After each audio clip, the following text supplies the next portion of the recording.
Agora, quando você fala que ele estava num nível de estresse alto, muitos compromissos e tal, aí o episódio do ladrão combinou com tudo. A pessoa, para ter isso, ela precisa passar pelo que ele passou também? Ou às vezes pode vir do nada? Pode vir do nada. Do nada. Na verdade, uma vida estressante, para quem mora numa cidade como São Paulo, é praticamente todo mundo que leva uma vida estressante. A característica ansiosa, sofrer muito pelo futuro, ou fazer coisa demais, já é Sei. o TAG, transtorno de ansiedade generalizado, que pode desenvolver para um transtorno de pânico. No caso do Matheus, ele teve um ataque de pânico, uma crise específica. Por conta de um evento, vieram outras. E o que acontece é que, como a crise do pânico de fato acontece do nada, você não consegue, não tem, ela não é, quando ela vem de uma fobia, é fácil entender. Você tem medo de elevador, a hora que você entrar no elevador, você vai ter um pânico, um ataque de pânico.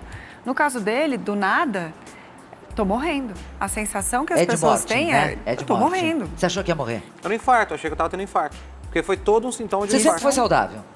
Até antes da operação, não. Sim. Antes você teve que perder, a gente até mostrou uma foto, nossa, você perdeu realmente muitos quilos. Isso se tornou uma pessoa mais saudável. E isso também já é um gatilho, né? A bariátrica já é um gatilho, porque a bariátrica já traz, você sai de uma fuga para outra, de uma compulsão para outra. Então, para quem faz bariátrica ficar mais atento. Na verdade, o transtorno de pânico é muito comum, infelizmente. A crise de pânico, a estimativa é que 1 em cada 5 pessoas tenham ao longo da vida. Pois é, eu até quero que você me fale sobre isso. Tudo bem, você teve um episódio, né, que foi bastante sério, lógico, que desencadeou. E ele teve outros, né? Agora a gente está tendo uma epidemia, né, gente?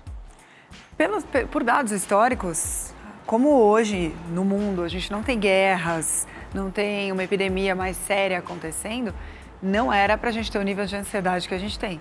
Mas com o estilo de vida que a gente leva, sim, somos praticamente todos ansiosos. Tem criança que tem pânico, tem criança que está... Bom, ele é super jovem também, está com 35, né? Mas a gente tem cada vez mais pessoas com episódios assim. O que é que faz? E, na verdade, isso que você está dizendo é um dos pontos para a gente começar a refletir sobre de fato um infarto ou é um ataque de pânico. Porque a idade de 20 a 30 não é tão comum o infarto para o número de pessoas que têm os sintomas. Eu estava até contando para ele que tem um dado americano que em 5 milhões de entradas no pronto-socorro, 500 mil eram infarto. Então, 90% é pânico. Síndrome do pânico. Que ligação tem com outras doenças? O transtorno de ansiedade costuma trazer um transtorno de pânico. Tá. Mas o que tem de sinal antes? Você tinha algum sinal, Ceará, antes? Não, né? De ter o pânico, não. É por isso que ela é tão assustadora. Na verdade, o comportamento ansioso de algumas pessoas pode ser um sinal. Uma leve taquicardia, uma sensação esquisita em algum lugar. Dormência de braço, que ele falou. Aí que é durante teve, a né? crise. É durante a crise. Aí é a crise. Já é na crise. Por isso que ela parece muito um infarto. Parece muito um infarto. E sabe o que é o legal, o importante a se falar da síndrome do pânico? É como você sai da crise. Sai da crise. E você entendeu? Isso é uma coisa que não falam muito. A Gabi aqui pode explicar melhor isso aí, porque como sair da crise? Deu a crise de pânico. E aí, o que eu fazia? Você fica travado, não Você é? Você trava. Você não... Quem te acudiu, Ceará? Ninguém sabia o que eu estava tendo, né? Tanto que eu só fui saber realmente o que eu estava tendo na sessão de terapia com a Gabi, que deu outra na hora que eu estava contando, eu estava tão ansioso que deu outra. E ela começou a falar, ó, faz isso. Tá, mas no momento que te deu isso no hotel, você estava sozinho? Tava sozinho. Eu achei que eu tava infartando. Aí eu liguei pra... Você achou que ia morrer? Eu liguei pra minha produtora, que é a Priscila, liguei pro Genésio e falei, gente... Tô morrendo. Tô morrendo. Corre pra cá que deu ruim. E aí, depois disso, que eu voltei pra Campinas e aí comecei a conversar com a Gabi, já não explicando, ela já sabia o que era, mas no dia da sessão deu uma outra. Veja só como é importante, gente, a gente entender, ouvir uma pessoa como a Gabi, vai dizer pra você que sinais são esses e o que você pode fazer. Minha querida Gabi, o tratamento é feito com terapia e remédio? Os dois têm que andar junto? São Só casos. a terapia não resolve? São casos. No caso do Matheus, por exemplo, que são crises específicas, não vejo ainda a necessidade do uso de um medicamento. Ah, você não está tomando remédio? Não. Que bom! Não tô tomando nenhum remédio. Mas é muito específico. Isso precisa. A terapia, independente do remédio, ela precisa acontecer. Remédio é sintomático. Em alguns casos, como um transtorno grave, Se ele estivesse paralisado, não consegue ir a lugar algum, desenvolve uma agorafobia, algo mais complicado, sim, sem dúvida precisa do medicamento. Eu sou nem um pouco contra. Como é que você analisa as terapias alternativas? Importantíssimas também. São boas? Sim. Você curte, Matheus? Eu não faço nenhuma outra não, né? Você faz. Alternativa qual? Com a Dani? Ah, Dani, eu faço... com a Dani não, com a Mari. Eu faço Mari. a terapia holística. Holística. Holística, eu faço. Acupuntura também, se Sim. ouve falar bastante. Porque tudo relaxa, a gente precisa da presença, do relaxamento. A crise, sair de uma crise, é inclusive trazer para a respiração. Eu falo para ele que quem já viveu e quem conhece a doença entende a necessidade de saber ajudar, porque a primeira vez, as pessoas que estão tendo pelas primeiras vezes ou que não têm conhecimento do que é, se desesperam. E geralmente estão ali, sozinhas ou com alguém que está tão desesperado quanto. Porque se eu te falo, eu estou infartando... Desculpa, gente. Imagina no microfone. Não, eu falo, isso é "Eu tô normal bater no infartando", microfone. Normal. A família tem um papel fundamental, é claro. Quando você fala, quando você começou a sua fala aqui hoje, né, de falar, porque é frescura, não sei o quê. Isso é terrível, porque às vezes a própria família, não Sim. foi o seu caso, mas as pessoas têm vergonha de falar o que elas estão sentindo. E principalmente os homens, né? Principalmente os homens. A mulher já tem um histórico natural de ir mais ao médico e se cuidar melhor e falar mais sobre qualquer tipo de assunto, o que está sentindo, o que está. Os homens não. O cara, até por machismo, não sei o quê, não, isso aqui eu não estou tendo isso aqui, não, isso aqui é frescura. E acaba não indo ver mesmo. E é uma coisa perigosíssima. Eu tenho hoje, depois que você começa a falar abertamente sobre o assunto, não só as pessoas que me mandam mensagem em redes sociais, se eu começar a abrir aqui o que já está chegando de pessoas que estão mandando, pessoas conhecidas, que vêm falar, me param e falam, pô, só eu sei que você está passando, porque eu passei a mesma coisa. Falo, nossa, como assim? Falo, pois é, eu já tive. E as pessoas vêm conversar e você começa a ver que existe, um grupo muito grande de pessoas que tiveram isso. E tem, né? Eu acho que continua tendo para sempre, né, Gabi? Você vai ter sempre essa sensação de, pode ser que eu tenha alguma crise de ansiedade ou um transtorno não, né? Uma crise de pânico específica. É que hoje ele sabe controlar. Ele sente. O que a gente faz, a princípio, é lidar com isso. Porque o problema do pânico é, eu vou ter de novo, eu vou ter de novo, eu vou ter de novo. Quando vai ser a próxima? Quando vai ser a próxima? Será que eu vou estar num show? E se eu tiver isso depois? E aí é o pensamento ansioso, já sofrendo pelo depois. Entender que, pode ser que sim, mas você vai conseguir se controlar, é a liberdade. Gabi, a pessoa ansiosa é mais propensa? Sim. Sem dúvida, sempre. Sim.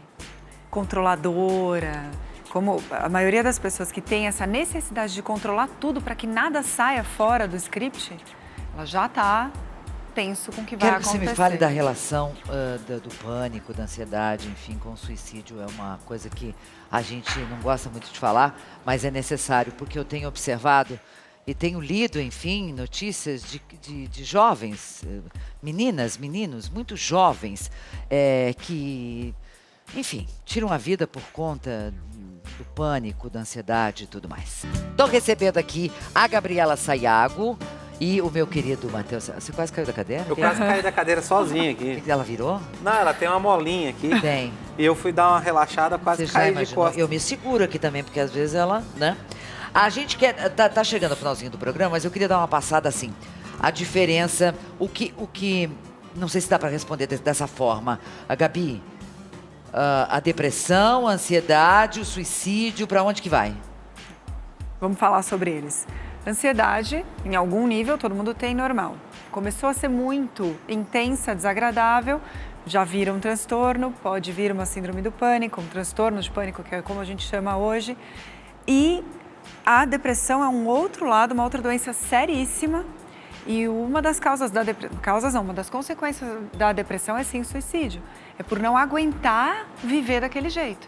Uma pessoa que se suicida, ela não está desistindo da vida, ela está saindo da dor.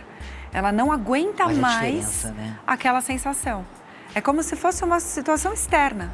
E que ela falasse, eu preciso sair disso, eu não aguento mais. Eu não quero mais isso pra minha vida. Eu não aguento viver. Como é que eu vou me livrar disso? Isso. Acabando com a vida. Eu acabo com a vida. É muito sério. É muito Agora, triste. Ceará, diz que assim, né, conselho não se dá. Você sabe plantar? Plantar, sei. O que você já plantou na vida? Plantei cebola, plantei feijão, café, mudo de café. Isso na roça, né? Eu trabalhava na roça. Você tem um quintal? Não, moro em apartamento. Ô, Gabi, fala se eu estou errada. Não, tá certíssimo. Mexer com a terra tá mais do que comprovado que faz um bem danado para quem é ansioso. Vocês acham que eu não sou uma pessoa ansiosa, gente? Você acha que eu vou... Vá. Só nesse tempinho aqui, a pessoa tá com 2 celulares, conversando com 2 pessoas, a voz de Deus aqui no ouvido. Aí tá falando de depressão, tem que falar de nego broxa ali, tá terrível. É uma situação... Então, meu filho, pé na terra. É pouca coisa na mente da pessoa. Pé na terra, mão na terra. Se você puder, né, Gabi? A natureza vai ajudar, faz não muito vai? sentido. A natureza e a atividade física. Ela Essa é a minha maior briga aqui. Então, Matheus, lindo, que a gente ama, te adora. Você vai num garden essa semana, vai comprar uns vasinhos, umas floreirinhas, umas mudinhas, pede lá, compra lá um pé de arruda de, sabe, de manjericão, de manjerona, um salsão, qualquer coisa. E cuida daquilo, mexe com aquela terra todo dia um pouquinho. Vai te ajudar, cara.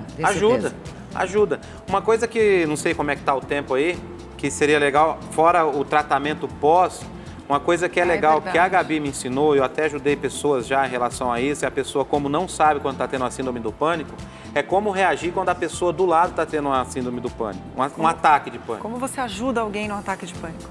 E é isso, respira comigo. Vamos respirar. É a respiração. Respiração. Como é que é essa respiração, Gabi? É a respiração, o ideal é você pôr a mão no peito, mão no...